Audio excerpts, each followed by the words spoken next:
नमस्कार दोस्तों, मैं महेंद्र शर्मा स्वागत करता हूं मेरे YouTube चैनल में आपका। उम्मीद करता हूं आप खुश और स्वस्थ है। दोस्तों आइए दिखाते हैं एक पाकिस्तान की डिबेट जिसमें कैसे ये फिजा खान और एक पाकिस्तान का रिटायर्ड फौजी जो 71 की जंग में कैद हुआ था, वो कैसे डिबेट कर रहे हैं और कैसे बड़ी बड़ी बातें हाँक रहे हैं और बोल रहे हैं अमेरिका, चाइना और रशिया कैसे क्या करेगा। इनको खुद के देश का कुछ पता नहीं है, कैसे ये लोग भूखे मर रहे हैं। इसके देश में इमरान खान का पता नहीं है क्या कर रहा है क्या नहीं कर रहा, क्योंकि ये कभी भैंसे बेच देते हैं पीएम हाउस की, कभी कुछ कर देते हैं, लेकिन इनको बातें बड़ी बड़ी करनी होती है, जबकि इनकी खुद की जनता भूखी नंगी और प्यासी और बिना बेरोजगार घूम रही है सड़कों पे।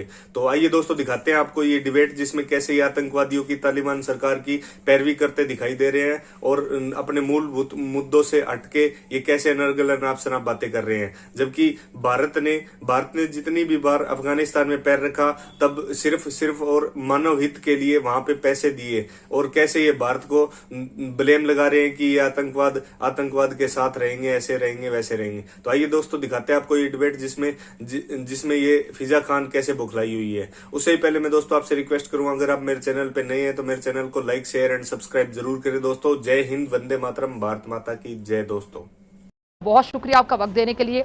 ये जनरल साहब, तालिबान की इस नई काबीना में जो सीनियर तालिबान रहनुमा हैं वो शामिल हैं, जिन पर गुज़िश्ता 2 दहाइयों के दौरान अमरीकी और नेटो फोर्सेस पर हमलों के इल्ज़ामात लगते रहे। तो फिर अमरीका या फिर नेटो इसे कबूल कैसे कर सकते हैं? जी, वो बाद में बात करते हैं। पहले देखें, आप बहुत प्रोग्राम करती रहती हैं, मैं भी मुख्तलिफ चैनल पे आता रहता हूँ। आज तक आपने किसी और मुल्क की काबीना को डिस्कस किया है कि इसमें किसको होना चाहिए और किसको नहीं होना चाहिए? इसको आप बेशक मुझे जवाब ना दें। दुनिया में 163 मुल्क ऐसे हैं, 163, जिनकी काबीना में कोई खातून वजीर नहीं है, कोई खातून वजीर नहीं है। कभी पाकिस्तान ने पूछा हो, कभी अमेरिका ने पूछा हो, कभी यूके ने पूछा हो। ये जो अमेरिका है, इसके जो ओरिजिनल रहने वाले लोग हैं उनको रेड इंडियंस कहते हैं। वो उनकी काबीना में कितने हैं? ऑस्ट्रेलिया में जो रहने वाले ओरिजिनल लोग हैं उनको ऑब्रिजिन्स कहते हैं, मेरा ख्याल है, एब्रोजिन्स। वो कितने हैं उनकी काबीना में? तो तालिबान ने कोई खैरात में नहीं ली है अपना फ्रीडम, अपनी आज़ादी खैरात में नहीं ली है। उन्होंने जिस तरीके से ली है आपको भी पता है, मुझे भी पता है। तो आप मुझे पहले ये बताइए कि आपके ख्याल में इखलाकी तौर पे उनको ये चीज़ें डिक्टेट करने का हक क्या है आपके पास, या अमेरिका के पास, या यूके के पास? फिर हम आगे चलते हैं।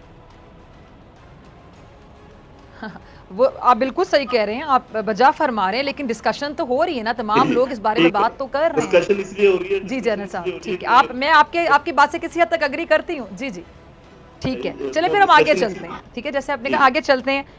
ठीक है, आगे चलते हैं। इस इशू पर जारी बातें बात कर रहे हैं, तमाम लोग डिस्कस कर रहे हैं, अफगानिस्तान पे सबकी नजरें हैं, तो फिर बात से बात निकलेगी, बहुत सी बातें हैं और ये अहमियत की हामिल है बात। तर्जुमान तालिबान ने प्रेस कॉन्फ्रेंस की जनरल साहब, और पंजशेर में जो मुजामती फोर्सेज हैं उनको शिकस्त देने का ऐलान किया था, लेकिन जो सोशल मीडिया पर अहमद मसूद ने जो जंग है ताहाल जारी रहने का दावा किया, और ये जो पंजशेर है इसकी कौमी मजामती इत्तेहाद ने तालिबान की जो अबूरी काबीना है उससे गैर कानूनी भी करार दी है। तो जनरल साहब, तालिबान हुकूमत के लिए अब ये कितना बड़ा खतरा है ये मजामती इत्तेहाद, और क्या कोई और मुल्क पसे पर्दा हम कह सकते हैं कि इनकी सपोर्ट में हो सकता है आपके मुताबिक?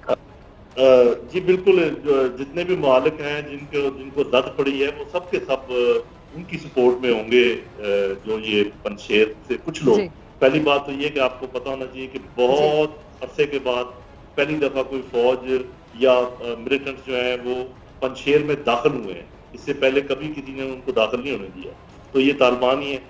उन्होंने बड़ी कोशिश की कि सिविलियन कैजुअलिटीज ना हो, इसीलिए थोड़ा टाइम लगा, अदरवाइज उन्होंने सबको जो ना घेरा हुआ था। ये ऐसे ही है मेरी बहन के जैसे पाकिस्तान से निकाला हुआ कोई शख्स कहीं बैठकर स्विट्जरलैंड में या कहीं ये ऐलान करे कि मैं एक पैरेलल हुकूमत का ऐलान करता हूँ और मैं नहीं मानता पाकिस्तान की हुकूमत को, तो उसको कितना लिफ्ट कराएंगी?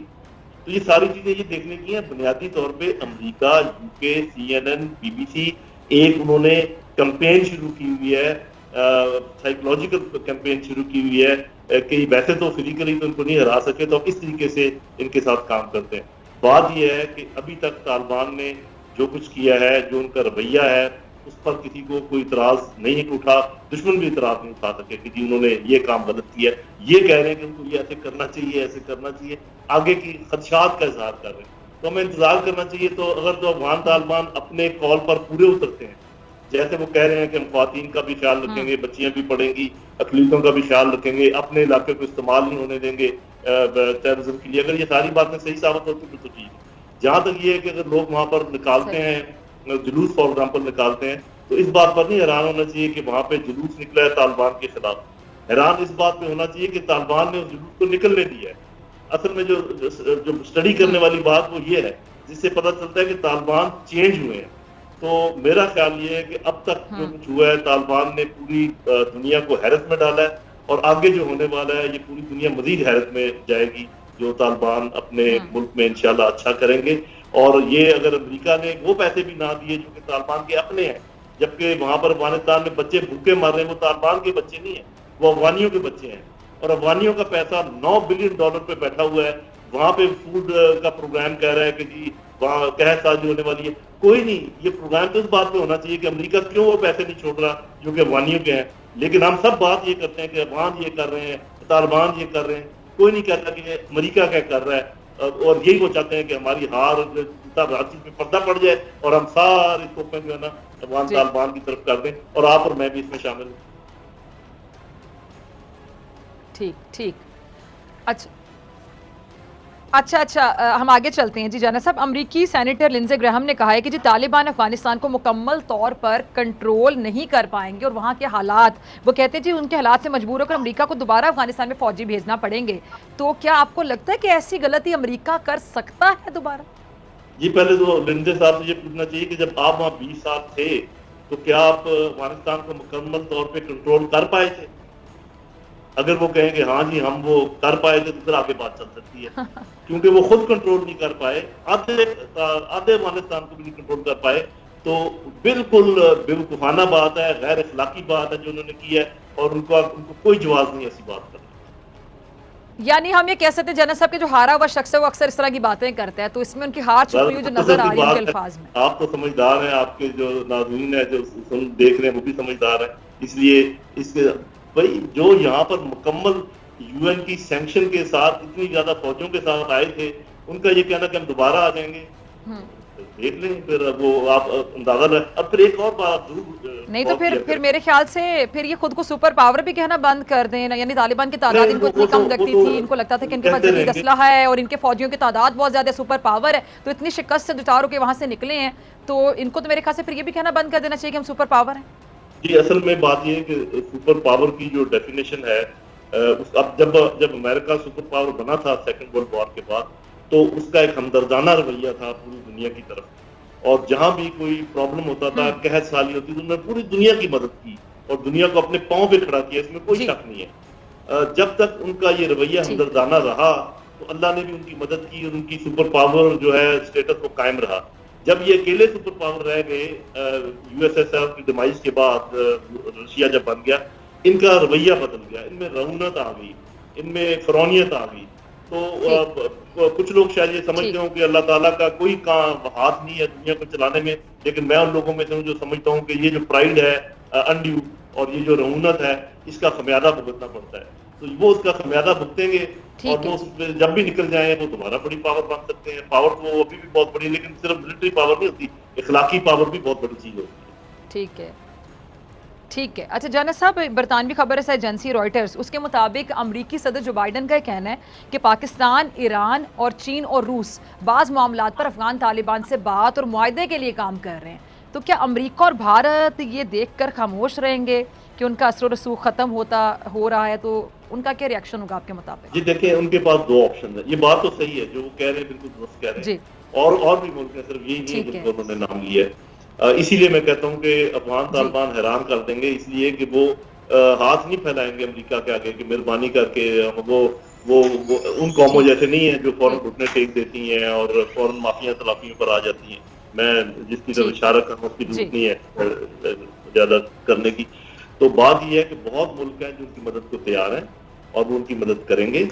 उसके अलावा ये खुद लोग भी मेहनत करेंगे और इनके लल्ले तल्ले भी वो नहीं होंगे जो अशरफ गनी के जमाने में थे, तो ये कम पैसों में भी गुजारा कर लेंगे।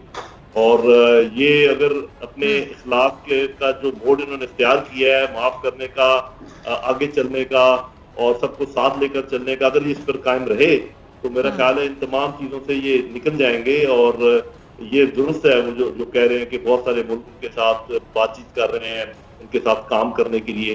तो अभी मैं कहता हूं इनके पास दो ऑप्शन हैं, अमेरिका, यूके और इनके जो साथी हैं, या तो यही मुखासमाना रवैया कायम रखें और हारते चले जाएं, यानी कि पहले फिजिकली हारे हैं, उसके बाद आप देखेंगे कि ये इखलाकी तौर पे भी हार जाएंगे अगर इन्होंने यही रवैया रखा कि किसी के पैसे जो उसके अपने हैं उनके बच्चों के लिए आप ना छोड़ें, तो वो उसमें क्या है। दूसरा बात ये जो कि जिसका ज्यादा इम्कान है, दूसरा ऑप्शन जो है वो ये है कि वो पैंतरा बदल के वापस आएंगे और उसके लिए पाकिस्तान फिर बहुत अहम हो जाएगा।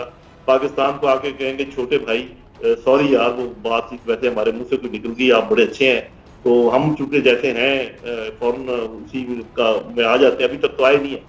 बार बार हमें जो आपने देखा लोग एक के बाद दूसरा दौरा कर रहे हैं, वो क्या कह रहे हैं आप, वो कह रहे हैं कि भाई इधर एक और आप रिफ्यूजी कैंप बनाएं, हम आपको बहुत पैसे देंगे, बहुत डॉलर देंगे, रिफ्यूजीज को वहां से आने दें ताकि यहाँ पर मजीद फसाद फैलाया जा सके और मजीद।